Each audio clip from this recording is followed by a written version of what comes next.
അപ്പോൾ കലോത്സവ വേദിയിൽ അതിഥികൾ ഇങ്ങനെ നമ്മുടെ അടുത്ത് ചേർന്നുകൊണ്ടിരിക്കുകയാണല്ലോ. ആരാണ് നമുക്കൊപ്പം ചേർന്നിരിക്കുന്നതെന്ന് നോക്കൂ അല്ലേ. ചിന്താചരം ഈ കലോത്സവ വേദികളിലൊക്കെ സജീവമായി രാഷ്ട്രീയ രംഗത്ത് സജീവമാണ്. എനിക്ക് പക്ഷേ കലോത്സവത്തിന്റെ ഒരു ചരിത്രം അറിയില്ല ചിന്തയുടെ. ചിന്ത കലോത്സവ വേദികൾ എന്തെങ്കിലും പങ്കെടുക്കാറൊക്കെ ഉണ്ടായിരുന്നോ?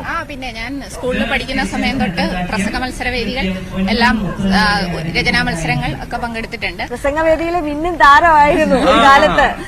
എനിക്ക് കോട്ടയത്ത് നടന്ന കലോത്സവത്തിൽ സ്റ്റേറ്റിൽ ഫസ്റ്റ് കിട്ടി, കോഴിക്കോട് നടന്നതിൽ സെക്കൻഡ്, പിന്നെ എ ഗ്രേഡ് അങ്ങനെയൊക്കെ കിട്ടിയിട്ടുണ്ട്.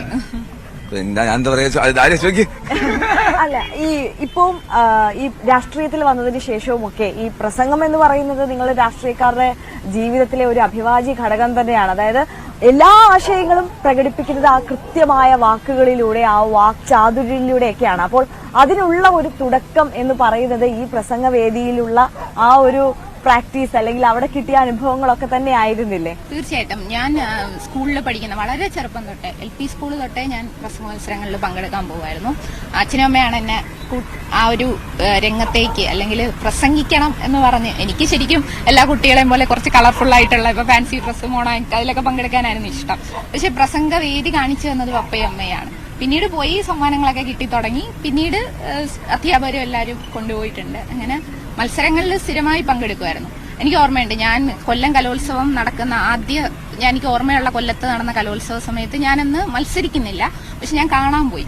അന്ന് എനിക്ക് ഇപ്പോഴും മനസ്സിൽ കിടക്കുന്ന ഒരു ഓർമ്മ, നമ്മുടെ ശബ്നം, അതായത് വെണ്ണിലാ ചന്ദനക്കിണ്ണം പാടിയ ശബ്നവും അതിൽ അഭിനയിച്ച കാവ്യയും രണ്ടുപേരും മത്സരാർത്ഥികളായിട്ട് അന്ന് വന്നു. അപ്പൊ ഇങ്ങനെ എല്ലാരും പറയുന്നുണ്ട് കാവ്യയും ശബ്നവും ഇവിടെ ഉണ്ട്. അപ്പൊ അന്ന് വിഷ്വൽ മീഡിയ ഒന്നും ഇത്ര സജീവമല്ല. അപ്പൊ ഞങ്ങൾ അവരെ കാണാൻ പോയ ഓർമ്മ എനിക്കിപ്പോൾ ഉണ്ട്. അത് കഴിഞ്ഞ് പിന്നെ ബേബിസഹ വിദ്യാഭ്യാസ മന്ത്രി ആയിരുന്നപ്പോൾ ഞാൻ SFIയുടെ പ്രവർത്തകയൊക്കെയാണ്. അന്ന് ഇതുപോലെ കലോത്സവം നടന്നപ്പോൾ ഞാൻ അതിന്റെ സംഘാടനത്തിലുണ്ടായിരുന്നു. ഇപ്പോൾ കൊല്ലത്ത് കലോത്സവം നടക്കുമ്പോൾ മുഴുവൻ സമയ സംഘാടകയായി നിൽക്കുകയാണ്. ദൃശ്യവിസ്മയം എന്ന് പറഞ്ഞ് നമ്മുടെ ഒരു മുഖ്യമന്ത്രി ഉദ്ഘാടനം ചെയ്യുന്ന ചടങ്ങിന് തൊട്ട് മുമ്പായി നടന്ന കലാപരിപാടി, അതിന്റെ ചെയർപേഴ്സണായിട്ട് പ്രവർത്തിച്ചു. നന്നായിട്ട് അതിന് അപ്രീസിയേഷൻ ഉണ്ടായി. അപ്പൊ അതിന്റെയൊക്കെ ഒരു സംതൃപ്തിയിലും സന്തോഷത്തിലും നിൽക്കുക. പിന്നെ ഇന്നലെ ആശ്രാമം മൈതാനം നിറഞ്ഞു കവിഞ്ഞല്ലോ.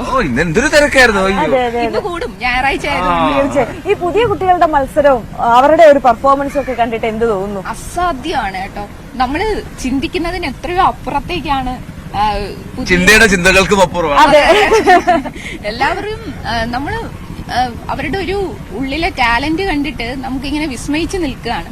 ഇതിൽ ആർക്കാ സമ്മാനം കൊടുക്കാന്ന് എനിക്ക് തോന്നുന്നു വിധികർത്താക്കൾ പോലും സംശയിക്കാറുണ്ട്. ഒരു കണക്കിന് ഈ 1, 2, 3 സ്ഥാനങ്ങൾ ഇല്ലാതായത് വിധികർത്താക്കൾക്ക് കുറച്ചുകൂടി എളുപ്പമായി തോന്നുന്നു. അതെ, കാരണം കലോത്സവം നമുക്ക് നൽകുന്നത് ഒരു ഓർമ്മ എന്ന് പറയുന്നത്, അല്ലെങ്കിൽ ഒരു കരുത്തെന്ന് പറയുന്നത് വിശാലമായൊരു സൗഹൃദമാണ്. എനിക്കിപ്പോഴും എന്റെ ക്ലാസ്സിൽ പഠിച്ച കൂട്ടുകാർ മാത്രമല്ല, ഈ മത്സരങ്ങളിൽ പോയി കിട്ടിയൊരു സൗഹൃദം, അത് വളരെ വലിയൊരു സൗഹൃദം തന്നെയാണ്.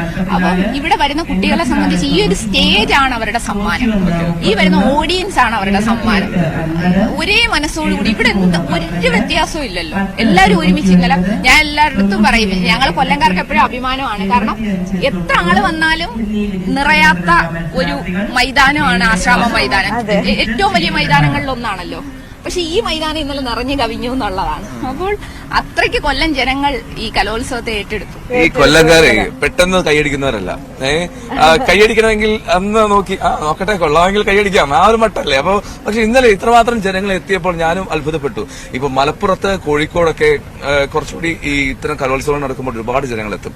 പക്ഷെ കൊല്ലത്ത് ഞാൻ പ്രതീക്ഷിച്ചില്ല അത്രമാത്രം. പക്ഷെ അതിനൊക്കെ നേർ വിപരീതമായിട്ട് കൊല്ലം അങ്ങനെ നിറഞ്ഞു തുളുമ്പി എത്തുകയായിരുന്നു.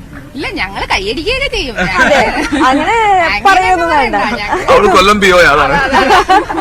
ഞങ്ങള് സാംബശിവൻ സാറിന്റെ, ഓമാധവൻ സാറിന്റെ ഒക്കെ കലയെ ഇങ്ങനെ വളർത്തി കലയെ കണ്ടുവന്നിട്ടുള്ള നാടാണ്. അതുകൊണ്ട് കൊല്ലം എല്ലാം അംഗീകരിക്കുകയെല്ലാം ചെയ്യും, വളരെ ഇഷ്ടത്തോടു കൂടി ഏറ്റെടുക്കും. പക്ഷെ ഞാൻ പറഞ്ഞല്ലോ, ഞങ്ങളുടെ മൈതാനം വളരെ വലുതാണ്. എന്നിട്ടും അതിൽ ആള് വന്നു എന്ന് പറഞ്ഞാൽ എനിക്ക് തോന്നുന്നു കലോത്സവ ചരിത്രത്തിൽ തന്നെ വലിയൊരു ഏടായിട്ട് ഇത് എഴുതപ്പെടും. തീർച്ചയായിട്ടും. ഒരിക്കലും കൊല്ലം അംഗീകരിക്കില്ല എന്നല്ല, കാരണം കൊല്ലക്കാര് അത്ര നിലവാരത്തിലേക്ക് ആഗ്രഹിക്കുന്നവരാണ് എന്നുള്ളതാണ് പ്രധാനപ്പെട്ട കാര്യം. അപ്പൊ എന്നാലും ഒരുപാട് നന്ദി ചിന്ത നമ്മളൊപ്പം ചേർന്നതിന്. എന്താണെങ്കിലും ഈ കലോത്സവ വേദിയിൽ നിന്നുള്ള കാഴ്ചകൾക്കൊക്കെ തൽക്കാലം നമുക്കൊന്ന് വിരാമം ഇടാനുള്ള സമയമായി തോന്നുന്നു. കലകലാരവം തുടരും. നമസ്കാരം.